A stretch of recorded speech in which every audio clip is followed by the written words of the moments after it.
Glorieuse, je dis gloire à Dieu. Nous remercions Dieu pour ce qu'il fait dans ta vie. Et je prie que toutes ces bénédictions, de la part de tous les ministres des choristes, je prie que les bénédictions soient permanentes dans ta vie au nom de Jésus. Plus de chute, plus de marche en avant et de reculons. La victoire de la puissance de résurrection de Christ va demeurer permanemment dans chaque vie au nom de Jésus. Nous avons beaucoup entendu, nous avons beaucoup appris. C'est comme si fermé, mais les bénédictions de Dieu sont inépuisables. Et beaucoup viendra encore dans ta vie.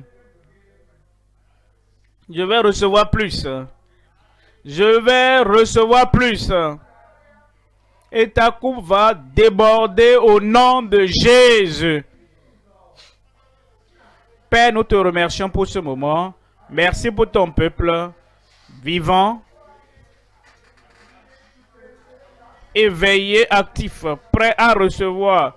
Même si nous sommes allés loin et profondément, je prie que ton peuple ne supporte pas en vain au nom de Jésus. De grandes bénédictions, de plus grandes bénédictions, de grandes manifestations, de plus grandes manifestations que tu accordes à chacun au nom de Jésus. Bénis tous nos dirigeants, bénis tous les ouvriers, bénis tous nos chantres, bénis tous nos surveillants, bénis tous nos agents de sécurité et tous ceux-là qui font de leur mieux pour que ces bénédictions nous atteignent. Comme tu nous bénis, bénis-les au nom de Jésus.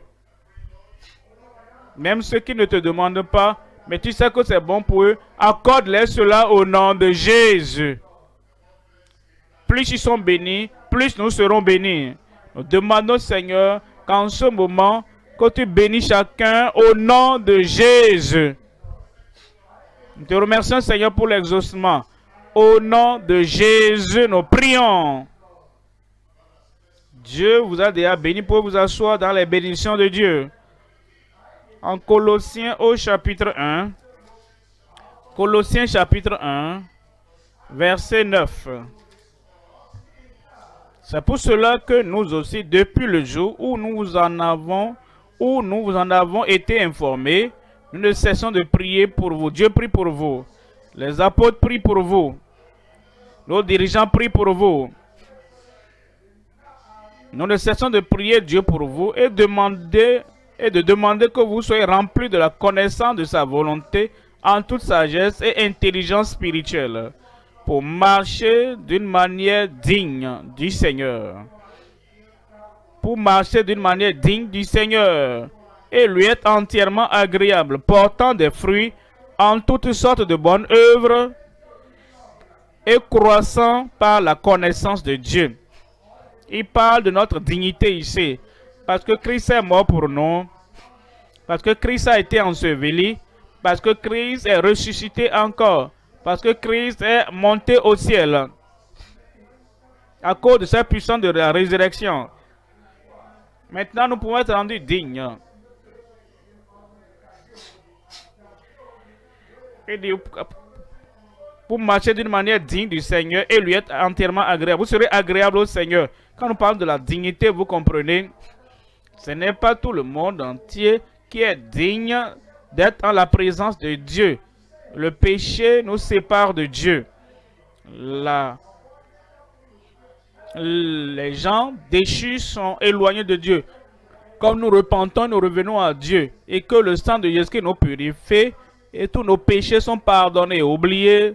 Maintenant, nous sommes dignes de venir en la présence de Dieu. Nous sommes dignes d'entrer dans le royaume.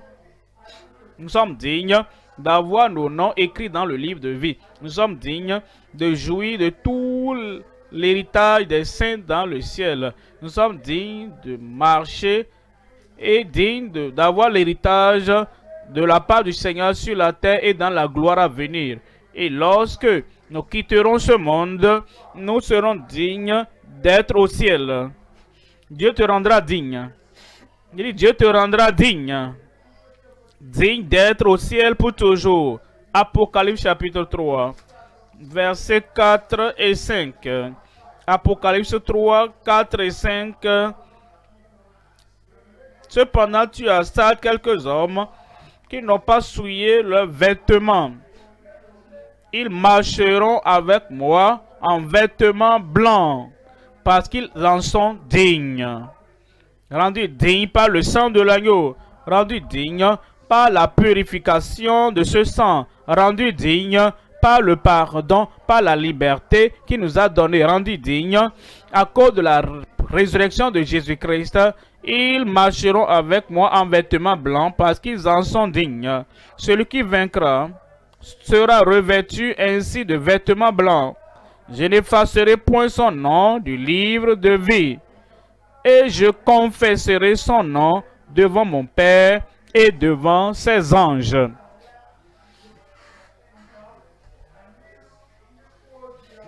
Ça, c'est la dignité.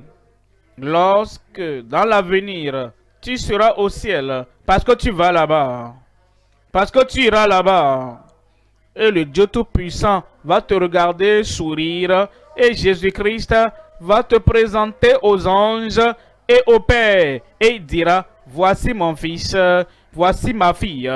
Il était lavé, elle a été lavée par le sang de l'agneau, et tu seras digne pour cela au nom de Jésus. En réalité, l'intention de Dieu, c'est que toute l'humanité soit digne. Adam était digne, Ève était digne. Alors faisons l'homme à notre image, selon notre ressemblance, et donnons-leur la domination, et qu'ils aient la domination sur tout ce qui est sur la terre. Et il les a placés dans le jardin d'Éden. Et chaque soir, dans la soirée, il venait à eux. Ils étaient dignes de sa communion. Ils étaient dignes de sa présence. Ils étaient dignes de tout ce qu'il avait créé. Tout était sous leur domination. Mais quelque chose est arrivé. Adam et Ève sont tombés dans le péché. Ils sont tombés de la grâce à la disgrâce.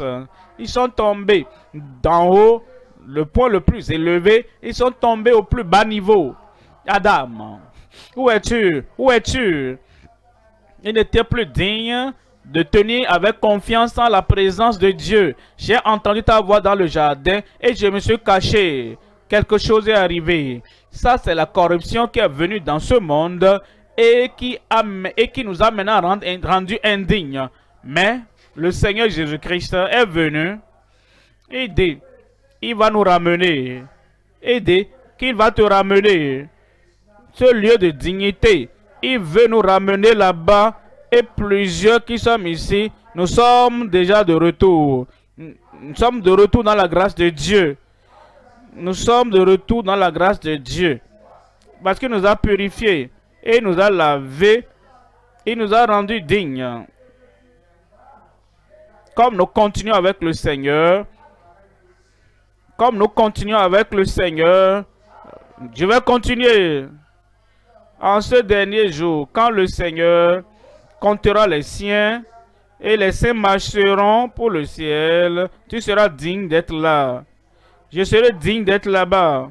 Et pour toujours et toujours, nous serons à la présence du Seigneur, dignes à cause de la purification du sang de l'agneau.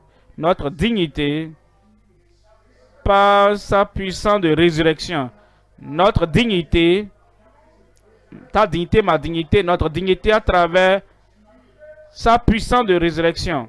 Nous allons voir toute l'histoire. Premièrement, la corruption qui a entaché notre dignité. La corruption qui a gâté notre dignité.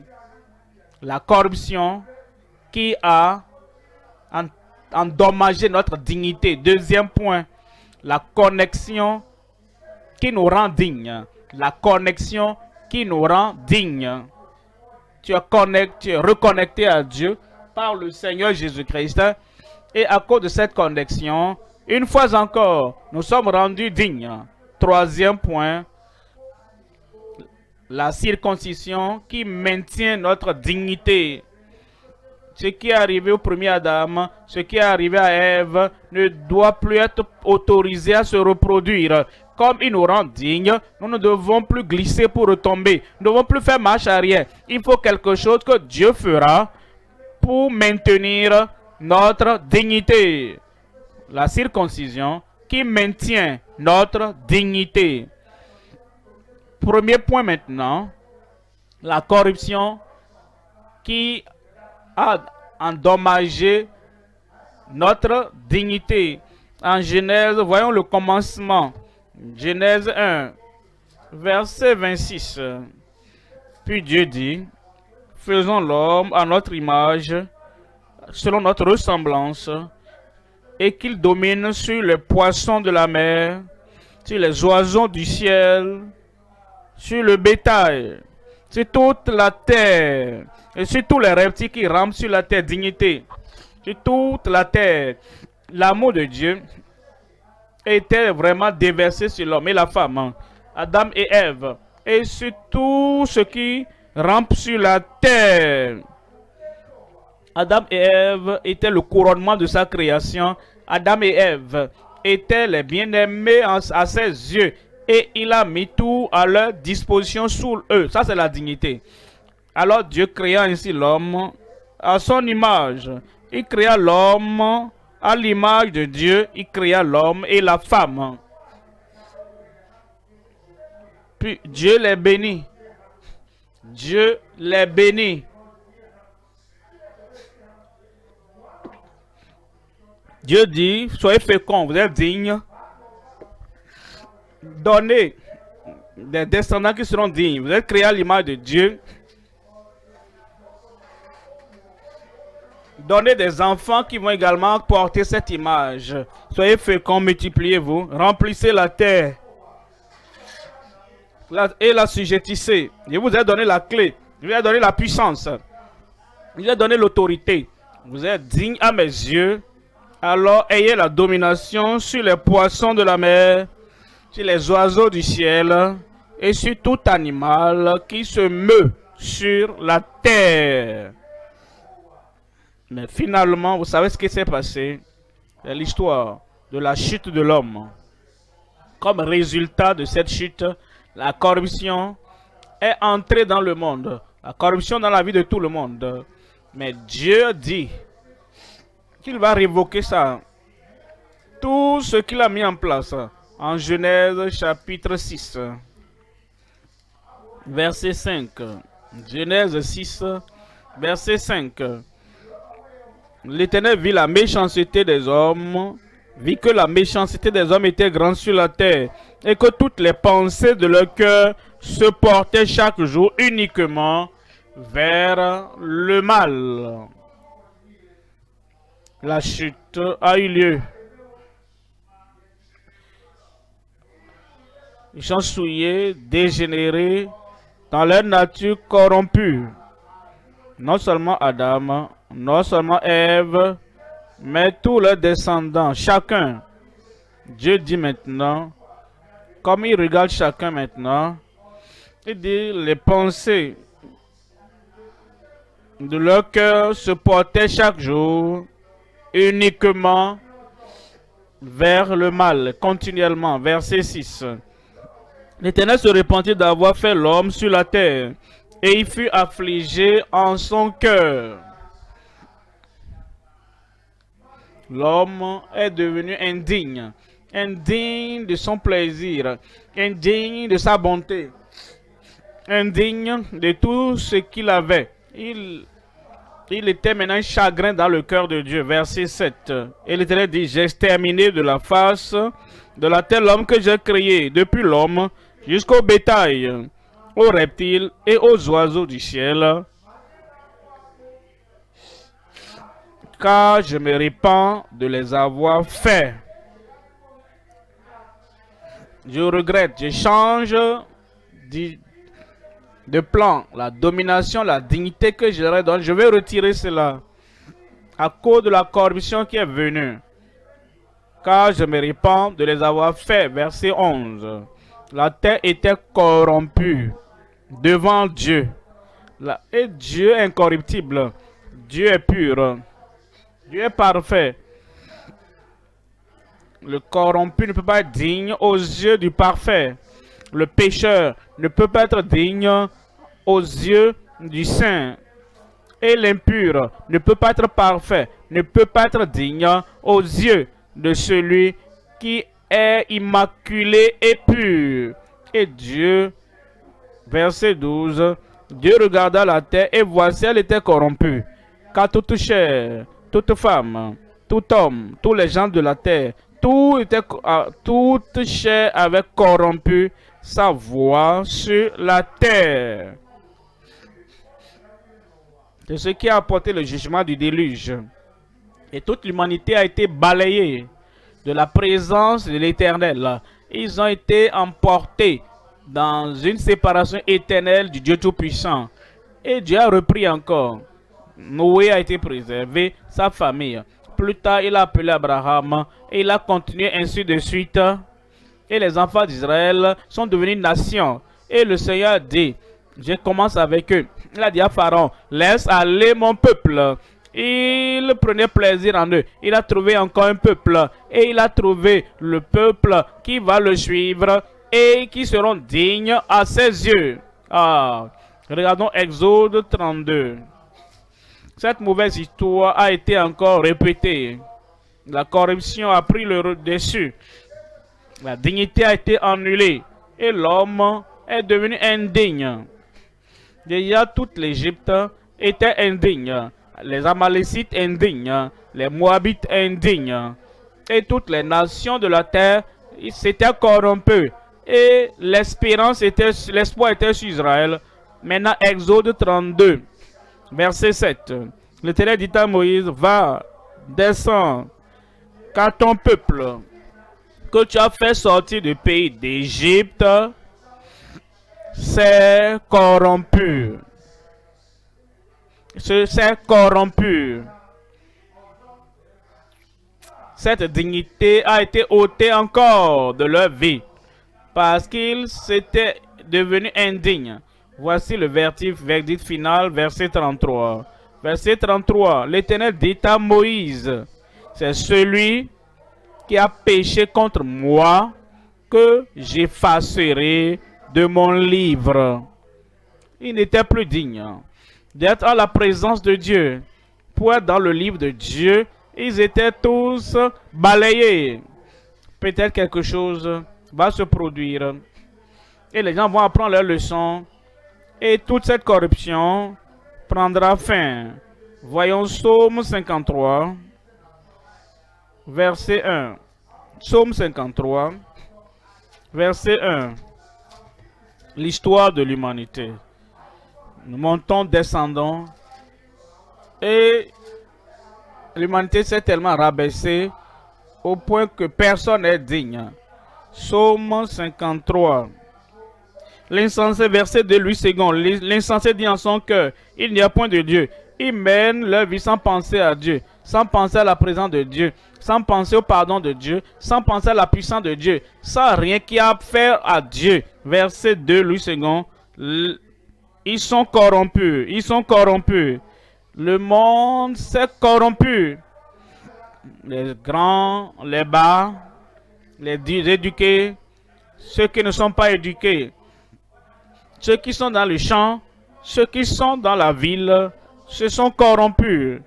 Ils ont commis des iniquités abominables. Il n'en est aucun qui fasse le bien. Aucun qui fasse le bien. Ça, c'est la corruption qui a endommagé notre dignité. Le péché nous sépare de Dieu. Et au lieu d'être dignes, nous sommes devenus indignes. Dieu, du haut des cieux, regarde les fils de l'homme pour voir s'il y a quelqu'un qui soit intelligent, qui cherche Dieu. Tous se sont égarés, tous se sont pervertis. Il n'en est aucun qui fasse le bien, sale, perverti. Il n'en est aucun qui fasse le bien, pas même un seul. Maintenant, Dieu a commencé à envoyer des prophètes. Et ces prophètes ont essayé de les détourner de leur mauvaise voie, afin qu'ils aient la dignité une fois encore. Quelle a été la réponse aux prophètes? Et quel a été l'effet des prophètes sur eux? Ésaïe, chapitre 1, verset 4. Ésaïe, chapitre 1, verset 4. L'histoire des générations de croyants qui sont engagés dans la corruption, et à cause de cette corruption, les vies individuelles, la corruption dans les familles, la corruption dans chaque nation, tout était pollué et il n'y avait pas de dignité. Ésaïe chapitre 1 verset 4. Malheur à la nation pécheresse, au peuple chargé d'iniquité, à la race des méchants, aux enfants corrompus. Non seulement qu'ils sont corrompus, ils corrompent les autres. Ils corrompent les pensées innocentes. Ils corrompent ceux qui grandissent. Ils corrompent ceux qui sont venus dans le monde. Et ils leur transmettent leur corruption. Ils ont abandonné l'Éternel. Ils ont méprisé le Saint d'Israël. Ils se sont retirés en arrière. Au lieu de chercher la face du Seigneur à nouveau, ils ont substitué les rituels et les cérémonies à la justice. Verset 11. Qu'ai-je à faire de la multitude de vos sacrifices, dit l'Éternel. Je suis rassasié des holocaustes de béliers et de la graisse des veaux. Je ne prends point plaisir au sang des taureaux, des brebis et des boucs. Quand vous venez vous présenter devant moi, qui vous demande de vous souiller mes parvis, cessez d'apporter de vaines offrandes. Ils étaient indignes même d'approcher la présence de Dieu. Cessez d'apporter de vaines offrandes. J'ai en horreur l'encens, les nouvelles lunes, les sabbats et les assemblées. Je ne puis voir le crime s'associer aux solennités. Aux nouvelles lunes, mon âme rêve aux nouvelles lunes et vos fêtes. Elles me sont à charge et je suis las de les supporter. Quand vous étendez vos mains, je détourne de vous mes yeux. Quand vous multipliez les prières, je n'écoute pas. Vos mains sont pleines de sang. Ils sont corrompus. Et ils étaient corrompus. Corrompus entièrement. Dans le cœur, ils sont corrompus. Dans les paroles de l'œuvre de leurs mains, ils sont corrompus. Même dans leur adoration, ils sont corrompus. Dans leur sacrifice, ils étaient corrompus. Et Dieu dit, ôtez cela loin de moi. Vous êtes indignes de venir à ma présence. Et il a envoyé des pasteurs, des prophètes vers eux. Et ces prophètes ont essayé de les ramener à l'état de dignité. Ces prédicateurs eux-mêmes, ces prophètes eux-mêmes, ces sacrificateurs eux-mêmes, qu'est-ce qui leur est arrivé en Malachie, chapitre 2, 5. Malachie, chapitre 2, verset 5. Mon alliance avec lui était une alliance de vie et de paix, ce que je lui ai accordé pour qu'il me craignît. Et il a eu pour moi de la crainte. Il a tremblé devant mon nom. La loi de la vérité était dans sa bouche. Et l'iniquité ne s'est point trouvée sur ses lèvres. Il a marché avec moi dans la paix et dans la droiture. Et il a détourné du mal beaucoup d'hommes. Avant d'aller penser à notre église locale, notre petite église, la vie profonde, l'église biblique, la vie profonde. Comme nous avons commencé la vie chrétienne, le ministère de la vie chrétienne profonde, les gens venaient à l'étude biblique, ils écoutaient la parole de Dieu et on enseignait la parole de Dieu, on la gardait dans nos cœurs. Vous verrez des gens à l'étude biblique les lundis, ils couraient littéralement pour venir à l'étude biblique. Ils ne voulaient pas rater quelque chose de l'étude biblique. Et quand la parole de Dieu les atteignait, ils priaient et priaient et priaient. Certains pleuraient, certains criaient, certains même étaient sur leur visage devant le Seigneur. Certains se mettaient à genoux, certains étaient debout. Et on ne clôturait même pas la prière. Les gens continuaient à prier, prier, prier, prier seulement. Et quand le ciel était descendu dans leur âme et la parole de Dieu était maintenant dans leur cœur, et qu'ils ont promis au Seigneur, je vais corriger cette mauvaise chose, je vais faire cette restitution, je vais régler telle autre chose. Avec le courage et la conviction, ils se levaient de la prière et ils retournaient dans leur bureau. Partout, la justice se répandait et le bon évangile du Seigneur se répandait dans la vie des gens. Et maintenant, on a commencé les retraites. Et à la retraite, les gens venaient. Et quand ils venaient à cette retraite, ils déposaient leur bac. Ils ne se demandent pas où est-ce que je vais dormir, où je ne vais pas dormir. Et ils se jetaient sur leur visage devant le Seigneur. Et disaient, Seigneur, fais-le pour moi encore. Renouvelle ma vie encore. Réveille-moi encore. Et on finissait chaque message. Vous entendez des gens prier là-bas. Vous entendez des gens priant par là-bas. Et ils priaient, priaient, priaient. Jusqu'à ce que le ciel descende sur leur âme. Il n'y avait pas d'argumentation, il n'y avait pas de désaccord. Tout allait normalement. Et c'était comme ces gens-là dont nous lisons maintenant. Mais, voyez l'histoire. Laissez-moi continuer dans le verset 8. Mais, verset 8, mais, vous vous êtes écartés de la voie. Ça se passe encore. Ceux que Dieu même a envoyés vers eux et qu'il a dit, vous êtes l'espoir de la nation. Et cette nation est l'espoir du monde entier. Et la parole de Dieu doit passer par vous pour atteindre les autres. Et ils étaient écartés de la voie. Vous avez fait de la loi une occasion de chute pour plusieurs. Vous avez violé l'alliance de Lévi, dit l'Éternel des armées.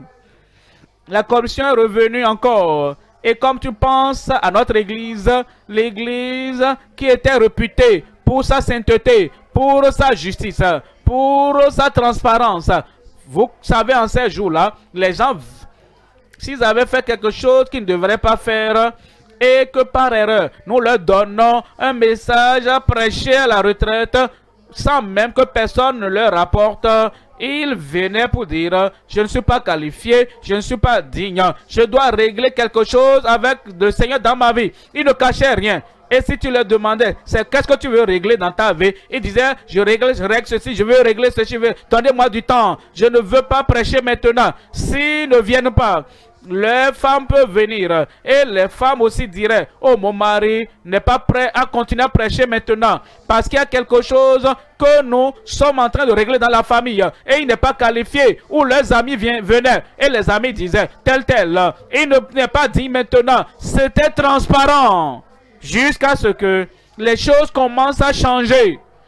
Et il y a maintenant certaines personnes qui demandent, qui a dit au pasteur, comment est-ce que le pasteur sait ça maintenant? Et les gens maintenant ont peur de venir même ouvertement eux-mêmes quand ils font quelque chose de mauvais.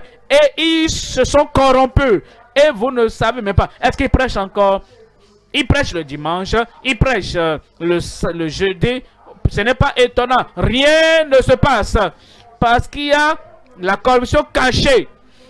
Et dans les différentes sections, le dirigeant de la section là-bas, il doit protéger ces gens dans le péché. Il cache dans le péché. La corruption est entrée parmi nous. Et notre dignité a été ôtée. Voyons le verset 9. Et moi, je vous rendrai méprisable et vil aux yeux de tout le peuple. Parce que vous n'avez fait garder mes voies. Et que vous avez égard à l'apparence des personnes quand vous interprétez la loi. La corruption apporte la partialité. Tu traites celui-là fermement. Et maintenant, il y a une autre personne qui a fait une chose similaire. Et tu penses maintenant, si nous appliquons le bâton, si nous appliquons la chicotte, si nous appliquons la parole de Dieu à celui-là, même si nous savons qu'il est coupable, nous savons qu'il n'est pas qualifié, nous savons qu'il est corrompu, qu'est-ce que nous allons faire? Parce qu'il y a des gens qui vont se lever et dire, non, si lui n'est pas là, l'église va s'effondrer. S'il n'est pas là, nous allons disperser l'église. S'il n'est pas là, alors rien ne va bouger. la corruption est en train de prendre une grande proportion. Mais Dieu va nous ramener. J'ai dit, le Seigneur va nous ramener. Voyons dans le Nouveau Testament, en Romains au chapitre 3, lisons le verset 10. Romains chapitre 3, verset 10. Romains 3, 10. Selon qu'il est écrit, il n'y a point de juste, même pas un seul. Il continue dans la religion, il continue dans la tradition, et il dit, il n'y a même pas un juste, pas un seul. Nul n'est intelligent, nul ne cherche Dieu. Tous se sont égarés, tous se sont pervertis. Il n'en est aucun qui fasse le bien, pas même un seul. Leur gosier est un sépulcre ouvert. Ils se servent de leur langue pour tromper. Ils ont sous leurs lèvres un venin d'aspic. Leur bouche est pleine de malédiction et d'amertume. Ils ont les pieds légers pour répandre le sang. La destruction et le malheur sont sur leur route. Ils ne connaissent pas le chemin de la paix. Il n'y a pas de crainte de Dieu devant leurs yeux.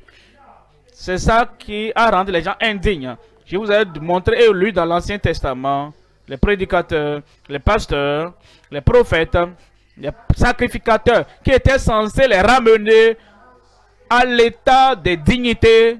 Eux aussi se sont égarés. Cela est arrivé dans le Nouveau Testament en 2 Pierre. Je vous lis le chapitre 2, 2 Pierre, chapitre 2, en 2 Pierre, chapitre 2. Lisons le verset 19. 2 Pierre, chapitre 2. Lisons ici le verset 19. On dit, verset 19, ils leur promettent la liberté. Prédicateurs, pasteurs, prophètes, évangélistes, évêques, archevêques, apôtres, ils leur promettent la liberté quand ils sont eux-mêmes esclaves de la corruption. Ils promettent, oh, tu vas trouver une église là-bas, et cette église dit, viens, ceci va arriver, ceci va arriver. Si tu disciplines quelqu'un dans une église biblique, au lieu de rester, au lieu de prier, jusqu'à ce qu'il revienne aux yeux de Dieu, restauré et purifié et pur, il dira, ne vous en faites pas, ah, vous me disciplinez ici.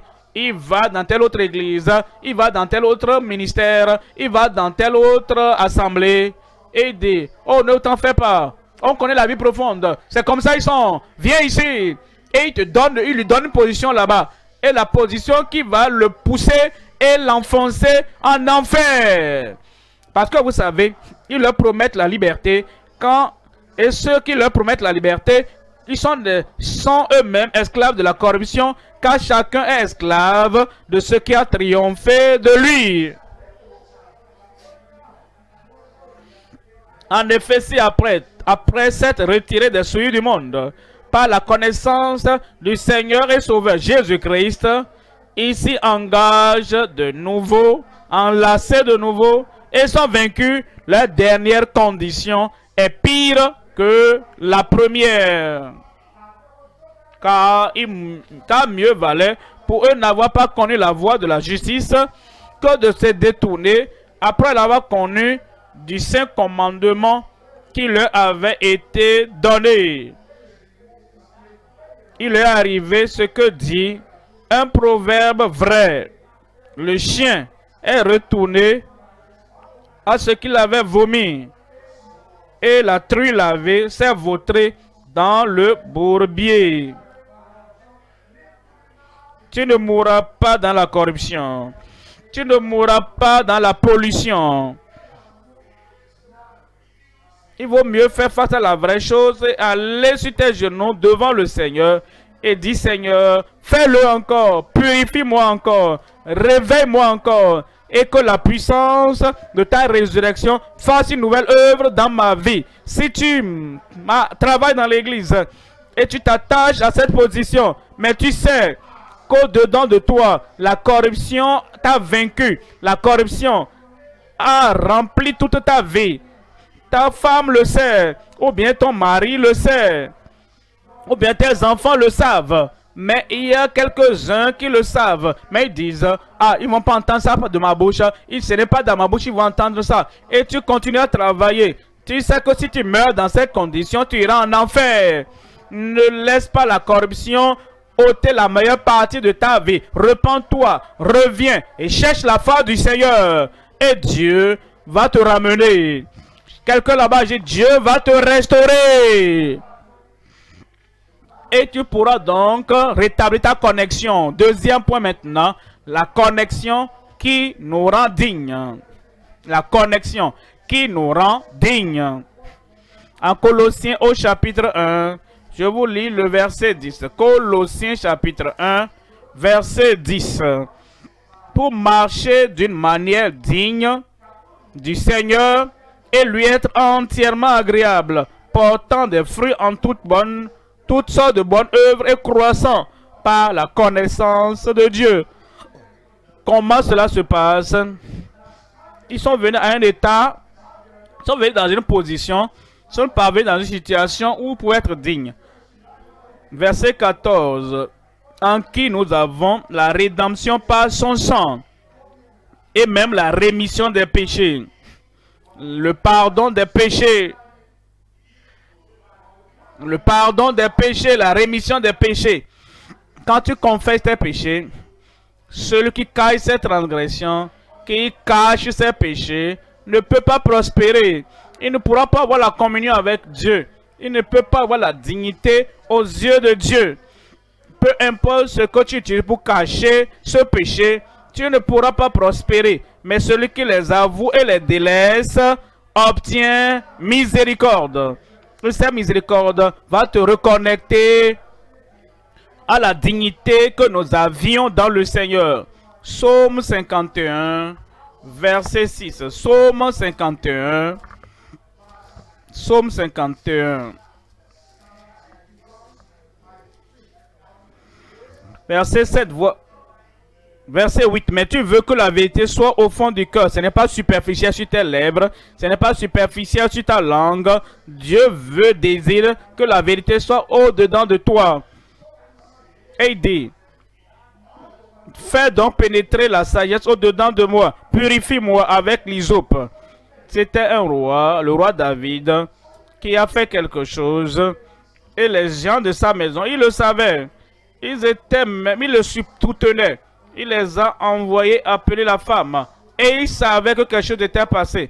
Il a écrit lettre. Et il a dit, Joab, quand cette lettre parvient, voici ce que tu dois faire. Débarrassez-vous de l'homme. Et l'homme a été tué. Et voilà pourquoi David n'a pas pu traiter Joab. Parce qu'il y avait beaucoup de secrets de David que Joab connaissait. Parce que Joab était celui qui faisait son sale boulot pour lui. David est sorti clairement. Il est sorti publiquement. Et il est sorti, il a dit, j'ai péché. Tu dois sortir comme ça en la présence de Dieu. S'il y a un Joab qui essaie de le cacher pour toi, il y a un Joab qui essaie de le couvrir pour toi. Si tu veux être digne une fois encore aux yeux de Dieu, tu dois te lever dans la présence de Dieu pour vivre dans la présence de Dieu. Si tu veux demeurer dans la présence de Dieu, si tu veux marcher dans la présence de Dieu de façon acceptable, tu dois sortir clairement, être pur. Et si tu sors pour dire purge-moi, purifie-moi avec l'hysope et je serai pur. Lave-moi et je serai plus blanc que la neige. Annonce-moi l'allégresse et la joie, et les eaux que tu as brisées se réjouiront. De tout ton regard de mes péchés, efface toutes mes iniquités. Crée en moi, ô Dieu, un cœur pur. Renouvelle en moi un esprit bien disposé. Ne me rejette pas loin de ta face. Ne me rejette pas loin de ta face.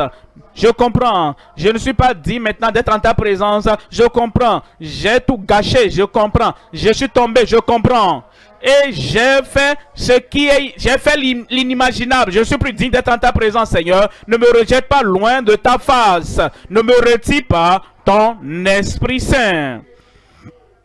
Rends-moi la joie de ton salut et qu'un esprit de bonne volonté me soutiennent. Verset 15. J'enseignerai tes voies. Après cette restauration, alors, après cette purification, alors, après cette purge, alors, après avoir redressé tes voies devant Dieu, corrigé tes voies devant Dieu, j'enseignerai tes voies à ceux qui les transgressent et les pécheurs reviendront à toi.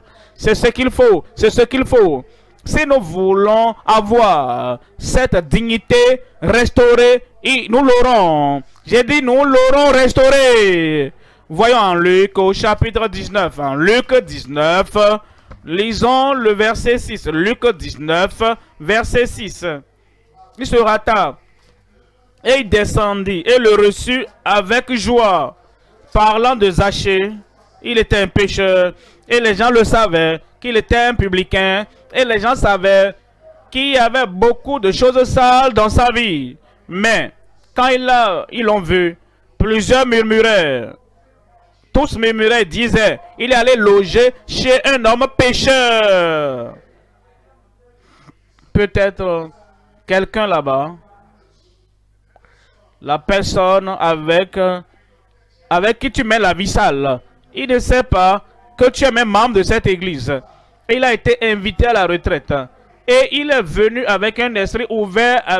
On l'a invité depuis longtemps. J'irai là-bas. Et te voici. Il vient ici.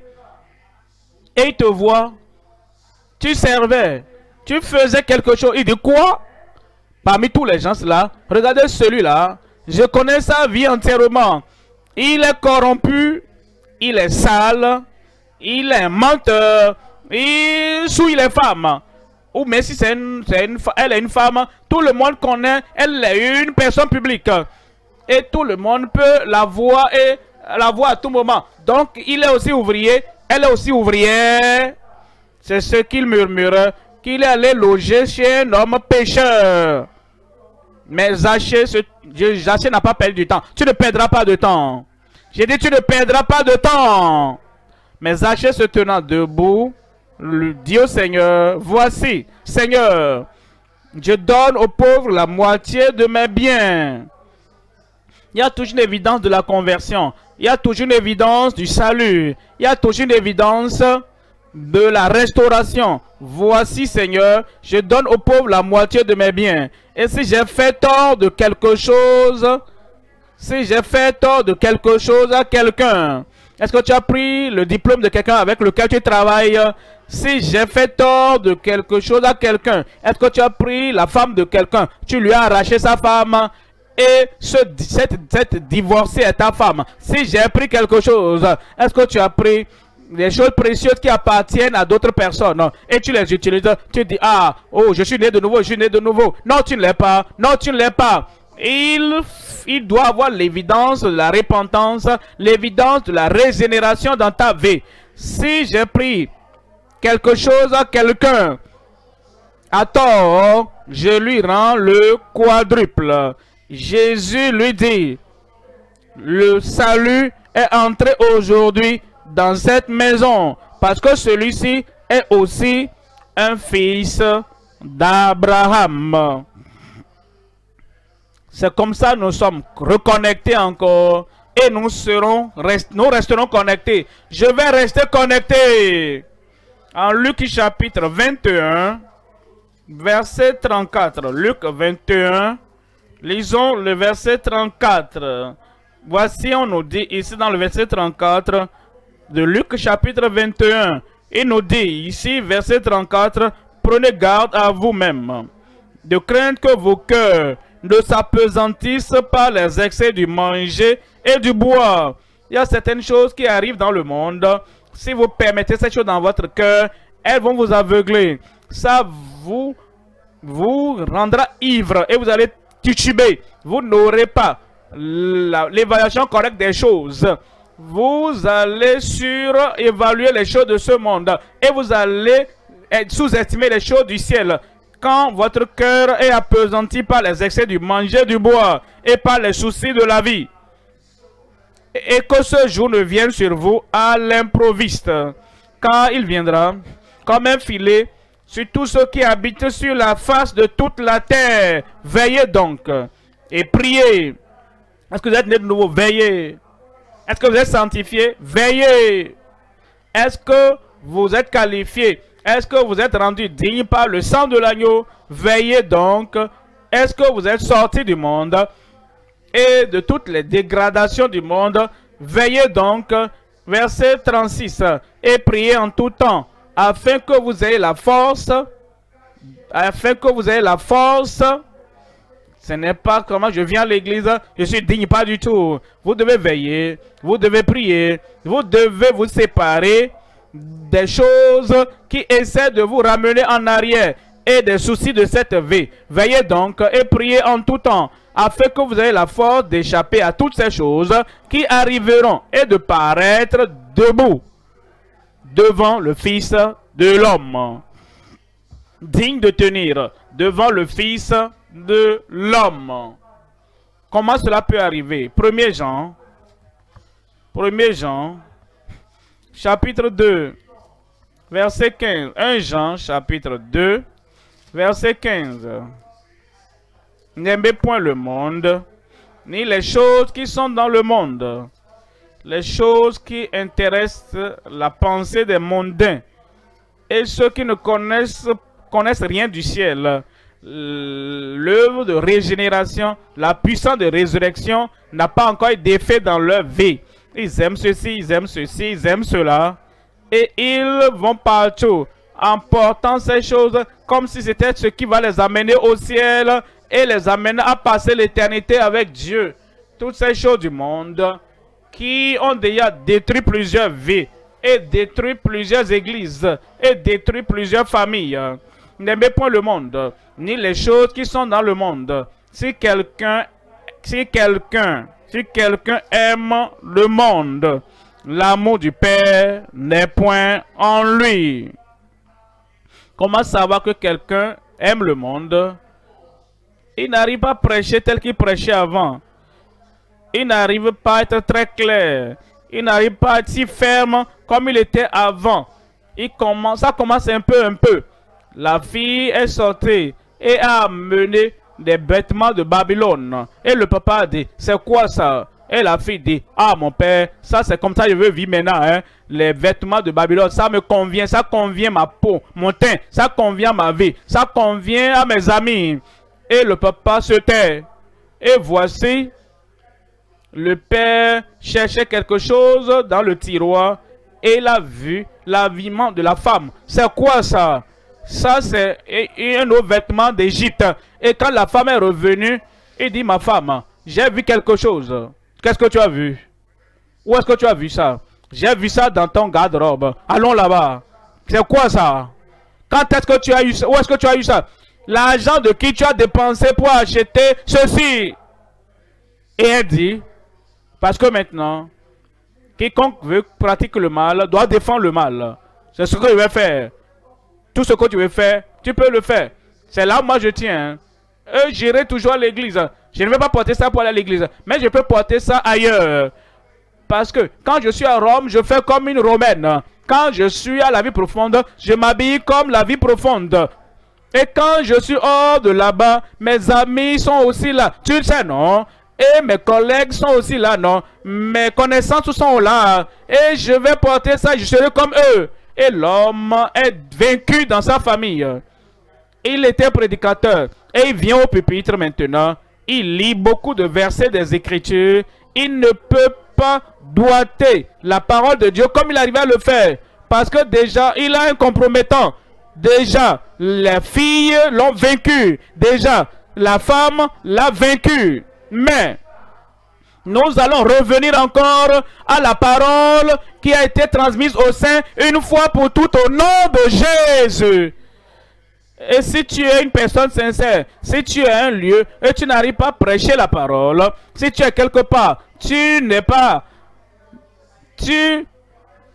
La chose honorable de faire, c'est de quitter. Pour dire, ah, je croyais cela avant, je prêchais cela avant. Maintenant, je me vois comme un hypocrite.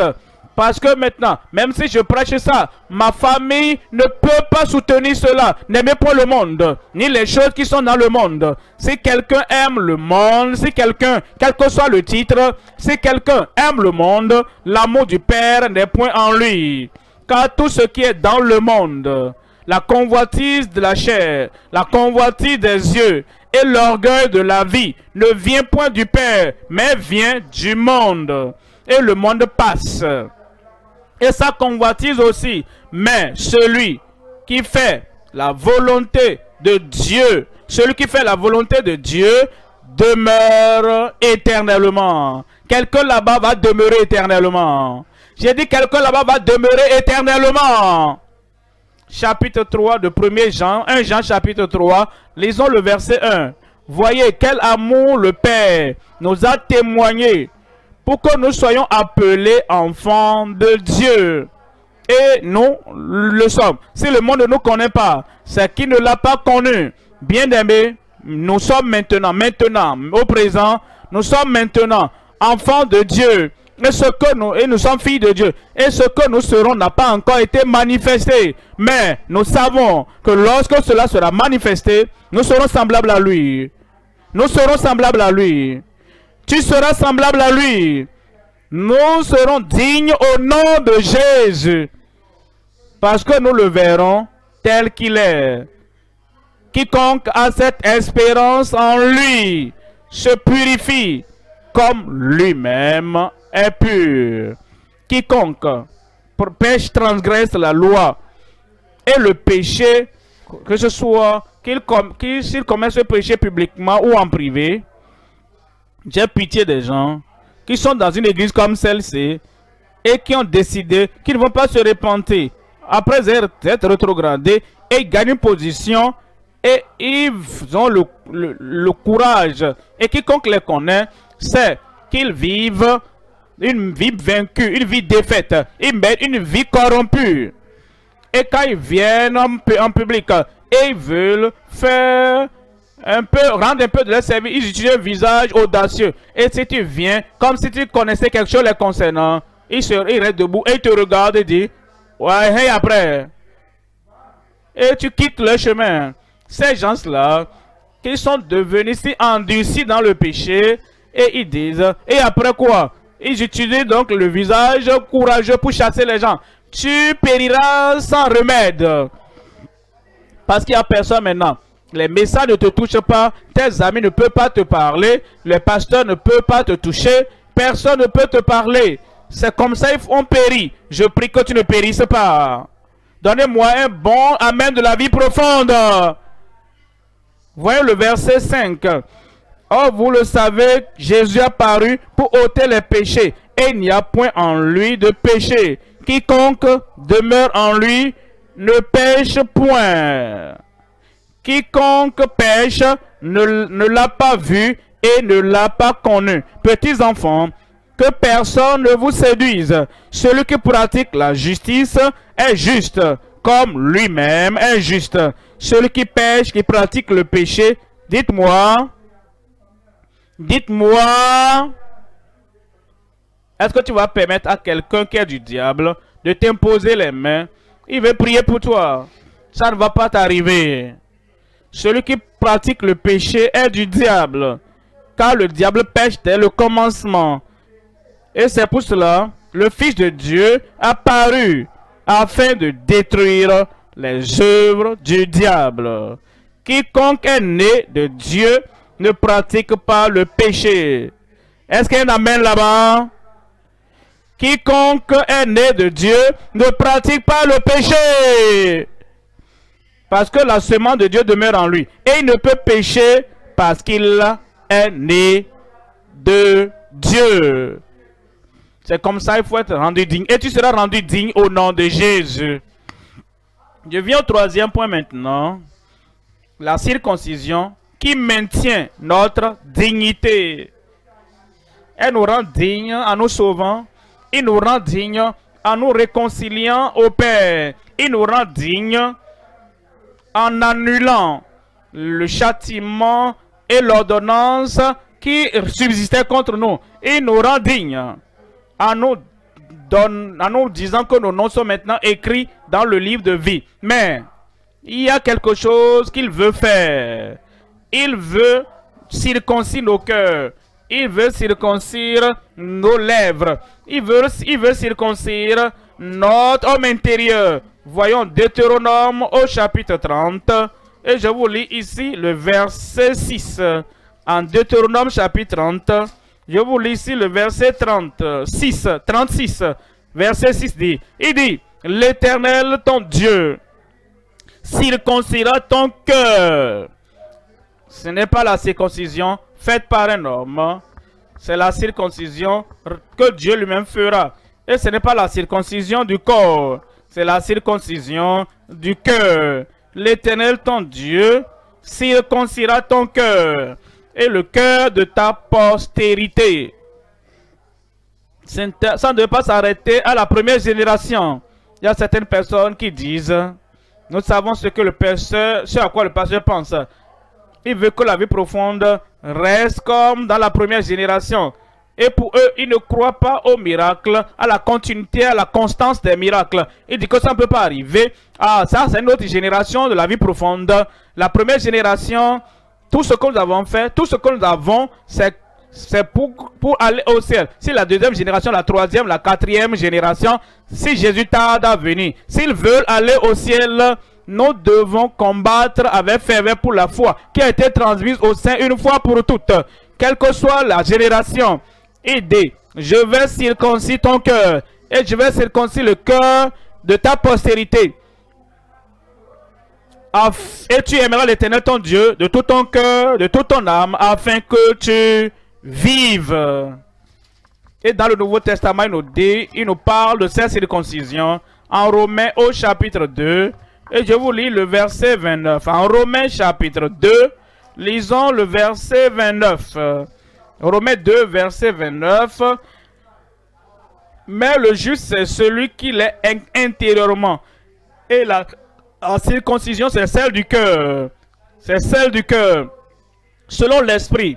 Et non selon la lettre. La louange de ce juif ne vient pas des hommes, mais de Dieu. Il le fera pour nous. J'ai dit, il le fera pour nous, en nous.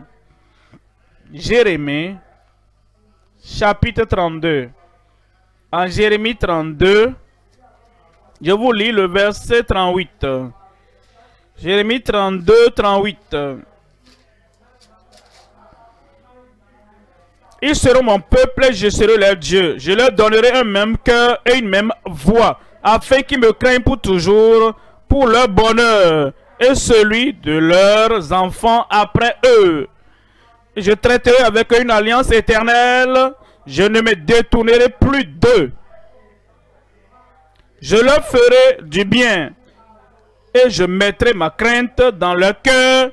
Voyez ceci, afin qu'ils ne s'éloignent pas de moi. Il va circoncire nos cœurs. Et tout ce qui est de la dégradation qui restera là-bas, le péché originel qui restera là-bas, il va tout ôter. Il va purger. Il va nous purifier. Il ira profondément dans notre homme intérieur. Il ira profondément dans notre esprit intérieur. Il ira profondément dans nos cœurs. Et il va ôter toute tâche de la nature adamique au nom de Jésus. Voyons Romains au chapitre 6. En Romains chapitre 6, lisons à partir du verset 6. Romains 6, verset 6. Sachant que notre vieil homme a été crucifié avec lui. Ça, c'est notre langage pour la circoncision du cœur. Le vieil homme crucifié avec lui. Et continue en disant, afin que le corps du péché fût détruit. Circoncision. Pour que le corps du péché, le noyau du péché, l'origine du péché, le générateur du péché, ce qui fabrique le péché et fait germer le péché à se répandre, ce corps du péché fut détruit. Il va le détruire. Il va le détruire. Dans ta vie, il va le détruire le corps du péché. Dans ta famille, il va détruire le corps du péché. Et le feu du Saint-Esprit viendra. Et il va brûler, consumer toutes les pailles de ta vie au nom de Jésus. Alors il dit, pour que nous ne soyons plus esclaves du péché. Désormais, nous ne serons plus des esclaves du péché. Désormais, nous ne serons plus serviteurs du péché. Pour que désormais, vous ne soyez plus esclaves du péché. Car celui qui est mort est libre du péché. Or, si nous sommes morts avec Christ, nous croyons que nous vivrons aussi avec lui. Sachant que Christ, ressuscité des morts, ne meurt plus. La mort n'a plus de pouvoir sur lui. Car il est mort, il est mort au péché, et c'est pour le péché qu'il est mort une fois, pour toutes il est revenu à la vie, et c'est pour Dieu qu'il vit. Ainsi, de la même manière, comme Christ, de même, ainsi vous-même, regardez-vous comme mort au péché, et comme vivant, comme mort au péché. Vous êtes mort au péché. Non seulement ça, en effet, dans le sens vrai même du terme, profondément même, et partout où tu vas, ta vie montre que tu es mort au péché. Quand tu es mort au péché, l'alcool ne va plus t'attirer. Donnez-moi un bon amen là-bas. La fornication ne va plus t'attirer. L'adultère ne va plus t'attirer. L'amen est en train de mourir là-bas, hein. La pornographie sur l'internet ne va plus t'attirer, ne va plus t'affecter. Et toutes ces choses secrètes que tu regardes, tu ne les chercheras plus. C'est comme si quelqu'un qui était familier avec toi et la personne est morte. Et il est mort il y a un certain nombre de temps. Il ou elle a été enseveli. Tu ne vas plus là-bas pour la chercher encore. La même chose avec le péché. Quand il meurt de ta vie, et quand toi tu as été circoncis de cœur, ce vieil homme est mort et enseveli. Et il ne reviendra plus pour te faire tomber au nom de Jésus. Verset 11. Ainsi vous-même, regardez-vous comme mort au péché et comme vivant pour Dieu en Jésus-Christ. Que le péché ne règne donc point dans votre corps mortel. Il ne régnera plus. Il n'aura plus la domination sur vous. Et vous aurez une nouvelle vie, nouvelle. Et vous serez rendus dignes pour marcher dans les rues dorées du ciel au nom de Jésus. Que le péché donc ne règne point dans votre corps mortel. Et n'obéissez pas à ces convoitises. Ne livrez pas vos membres, vos mains. Ne livrez pas vos membres, vos yeux. Ne livrez pas vos membres, vos pieds. Ne livrez pas vos membres, votre bouche. Ne livrez pas vos membres, une partie de votre corps au péché comme des instruments d'iniquité. Mais donnez-vous vous-même à Dieu comme étant vivant, de mort que vous étiez, et offrez à Dieu vos membres comme des instruments de justice. Et ça va arriver. J'ai dit dans ta vie, ça va arriver. Verset 18. Ayant été affranchi du péché, vous êtes la corde qui te liait au péché. Cette corde est coupée. Cette chaîne est brisée. Et cette chose qui te connectait à ta vie passée, cette chose est lavée par le sang de l'agneau au nom de Jésus. Ayant été affranchi du péché, vous êtes devenus esclaves de la justice. Verset 22. Mais maintenant, étant affranchi du péché et devenu esclaves de Dieu, vous avez pour fruit la sainteté et pour fin, vous avez pour fruit la sainteté et pour fin la vie éternelle. Et pour fin la vie éternelle. En Colossiens 2, 11. Colossiens 2, verset 11. Colossiens 2, verset 11. Il nous dit dans le verset 11, et c'est en lui que vous avez été circoncis d'une circoncision que la main n'a pas faite. La circoncision dont parlait Paul en Galates est celle faite de main d'homme. Les Juifs parlant aux païens, ils doivent être circoncis de la main. Et l'apôtre Paul dit, ça c'est passé, ce n'est plus pour nous, mais la circoncision, qui n'est pas faite d'une main, mais de la circoncision de Christ, qui consiste dans le dépouillement du corps de la chair. Le dépouillement, à jeter, à faire mourir, mortifier cela, le corps du péché de la chair, par la circoncision de Christ. Une nouvelle vie commence pour toi. Un nouveau cœur te sera donné. Mais tu dois faire ce que cet homme Ésaïe a fait. En Ésaïe au chapitre 6. Ésaïe chapitre 6. Lisons à partir du verset 5. Alors je dis, malheur à moi, je suis perdu, car je suis un homme dont les lèvres sont impures. Les lèvres incirconcises, j'habite au milieu d'un peuple dont les lèvres sont impures, incirconcis. Et mes yeux ont vu le roi, l'Éternel des armées. Mais l'un des séraphins vola vers moi, tenant à la main une pierre ardente, qu'il avait prise sur l'autel avec des pincettes. Il en toucha ma bouche et dit, ceci a touché tes lèvres. Ton iniquité est enlevée et ton péché est expié. Et ton péché est expié. Il y aura une purification maintenant même.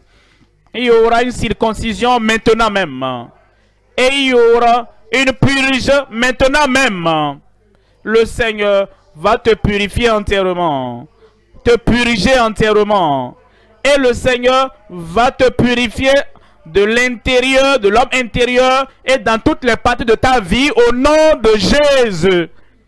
Voyons Psaume 52, verset 1. Psaume 52, verset 1.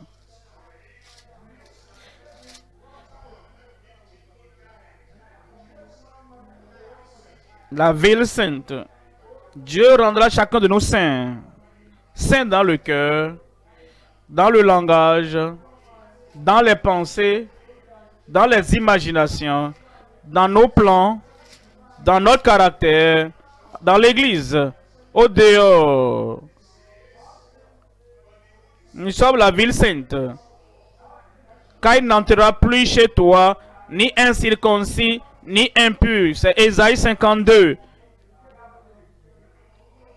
Il n'entrera plus chez toi ni incirconcis, ni impur. Secoue ta poussière, verset 2 d'Ésaïe 52. Lève-toi. Mets-toi sur ton séant, Jérusalem. Détache les liens de ton cou, captive fille de Sion. Car ainsi parle l'Éternel. C'est gratuitement que vous avez été vendus. Et ce n'est pas à prix d'argent que vous serez rachetés. Car ainsi parle le Seigneur l'Éternel.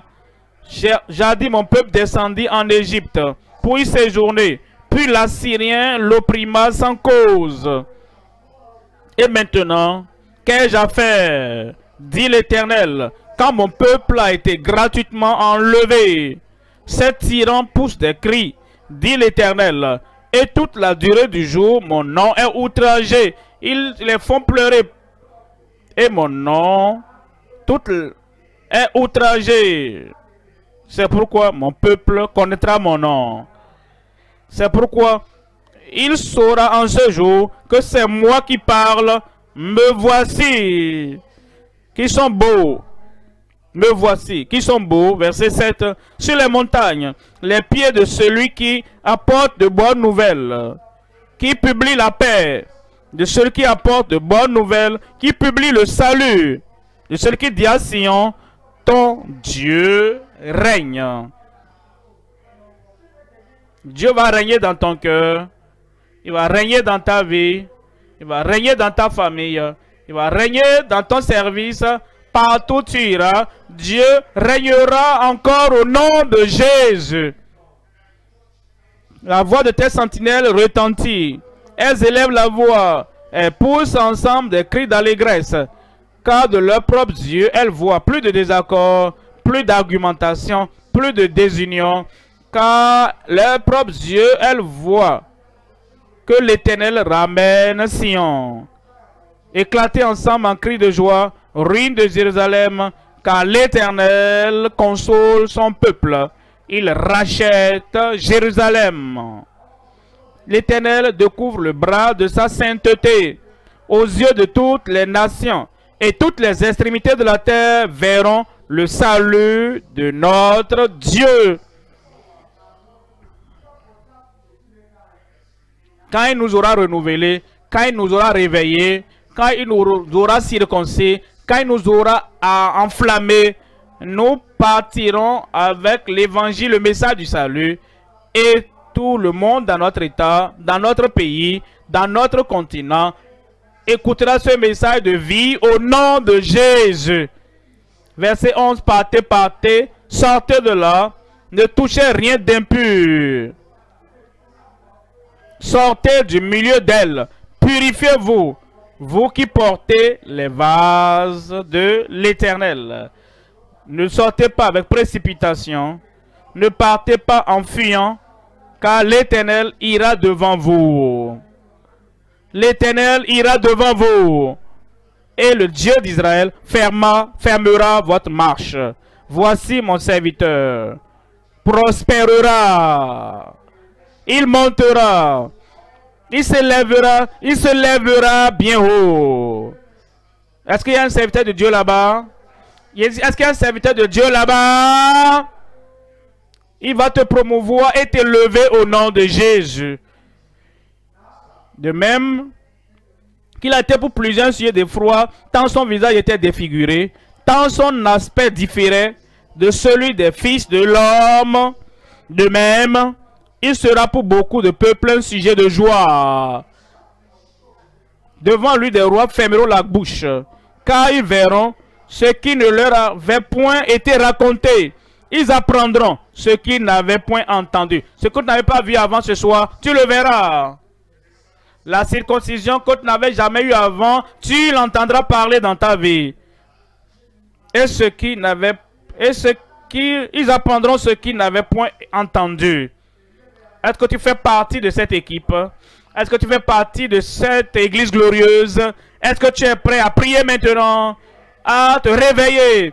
Alors, réveille-toi. Aucun incirconcis n'entrera dans ta vie. Secoue ta poussière et mets-toi sur ton séant. Détache tes liens de ton cou, captive fille de Sion. Levons-nous maintenant et faisons-en un moment de prière ce soir. Ne permets pas la fatigue, ne permets pas l'épuisement. Le Seigneur nous a dit quelque chose. Il veut que nous soyons dignes. Il veut que nous soyons dignes de sa présence, dignes de sa puissance. Il veut que nous soyons dignes de sa gloire. Il veut que nous soyons dignes de toutes les promesses qu'il a faites pour nous. Il veut que tu invoques son nom afin que dans tous les domaines de ta vie, qu'il ôte toute indignité de ta vie et il te rendra digne dans tous les domaines. Ouvre ta bouche et prie le Seigneur.